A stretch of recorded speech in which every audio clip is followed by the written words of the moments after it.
Bagi kamu yang tinggal di Yogyakarta atau yang senang berkunjung ke Yogyakarta, tahukah kamu arah jalan yang sesungguhnya dari keempat jalan utama di pusat kota Yogyakarta, yaitu Jalan Margoutomo, Jalan Malioboro, Jalan Margomulyo, dan Jalan Pangurakan?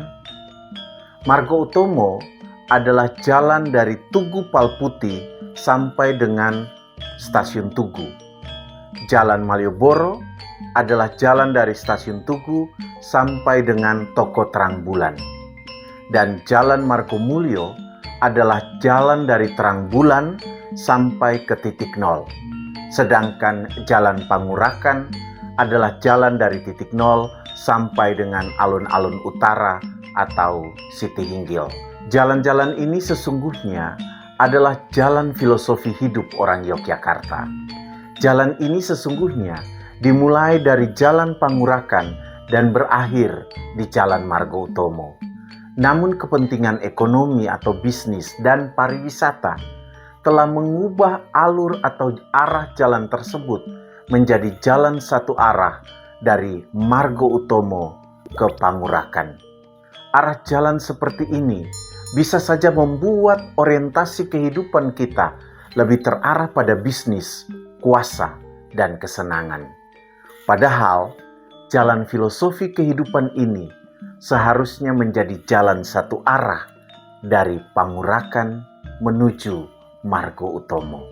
Pada awalnya, jalan dari Pangurakan menuju Margoutomo adalah jalan filosofi kehidupan bagi para raja, bangsawan, atau para pemilik kuasa. Namun jalan ini kemudian menjadi jalan bagi seluruh kawulo.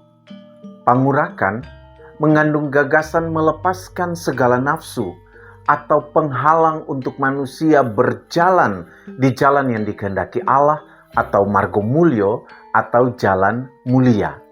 Hanya orang yang bersedia melepaskan segala nafsu, baik itu kuasa, kedudukan, harta, dan hal-hal lain yang dapat menjauhkan dirinya dari Allah, yang dapat berjalan di Margomulyo.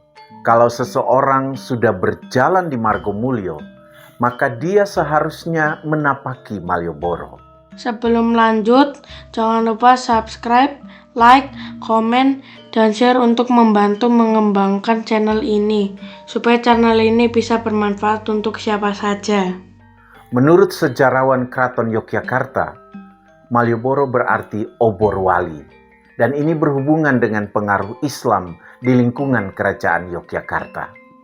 Berdasarkan makna ini, ketika seseorang berjalan di Malioboro, berarti dia bukan hanya siap berpegang dan mengikuti terang ilahi, tetapi juga siap memancarkan terang ilahi itu di dalam hidupnya, sebagaimana yang diajarkan oleh Wali Songo. Sementara itu, menurut sejarawan Peter Carey, Malioboro berasal dari bahasa Sanskerta Malia Bara, yang berarti mengenakan bunga.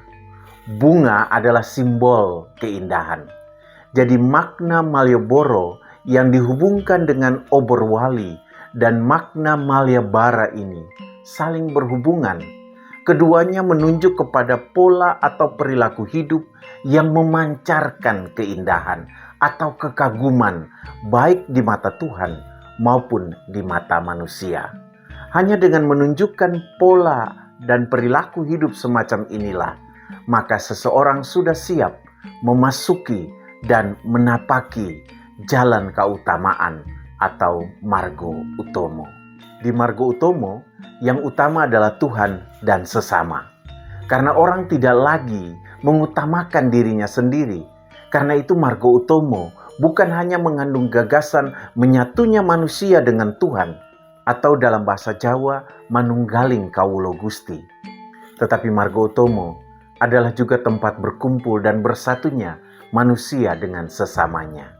Tugu Golong Gilik, tugu yang bentuk awalnya adalah silinder dan bulatan pada puncaknya, adalah penanda kesatuan ini.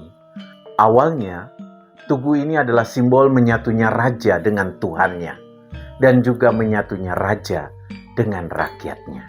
Namun tugu ini kemudian menjadi simbol menyatunya manusia dengan sesamanya, dan juga menyatunya kehendak manusia dengan kehendak Tuhan Sang Penciptanya.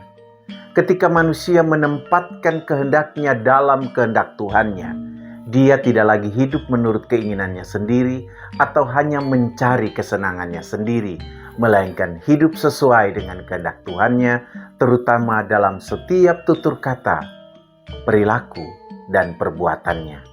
Begitu pula ketika manusia bersatu dengan sesamanya, dia tidak lagi membeda-bedakan sesamanya, apalagi merendahkan sesamanya. Sebaliknya, dia melihat sesamanya sebagai bagian dari dirinya sendiri. Dengan demikian, Margo Utomo dan Golong Gilik tidak lagi hanya bermakna kesatuan manusia dengan Tuhan dan sesamanya, tetapi juga mengandung makna harmoni atau damai. Jadi kalau setiap kali kamu berfoto di Golong Gilik atau mengunjungi atau hanya sekadar melewati tugu yang sekarang dikenal dengan nama Tugu Palputi itu, kamu sebenarnya diingatkan pada hakikat hidup manusia sesungguhnya, yaitu hidup yang damai atau harmoni. Karena damai atau harmoni di dunia ini bisa diwujudkan jika seluruh umat manusia hidup menurut kehendak Tuhannya dan menghargai serta mengasihi sesamanya sebagaimana Dia mengasihi dirinya sendiri.